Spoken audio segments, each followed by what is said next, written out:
להוקיע את התנועה הציונית שהשתלטה על אדמות פלסטין, והיא אף חותרת במגמה לחמוס את מסגד אל-אקצא מידי המוסלמים.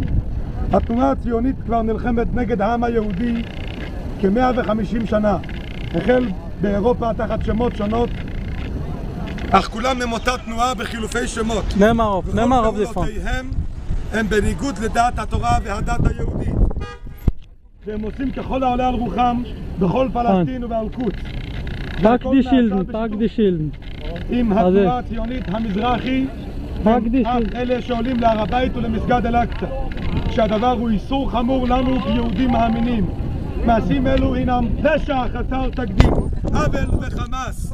אף מצד האנושות ושוב אף מצד הדת היהודית מוקעים פושעים אלו, ובכללם כל פלגי הציונות. אנו לא מכירים בציונים כיהודים, והציונים אינם מייצגים את העם היהודי.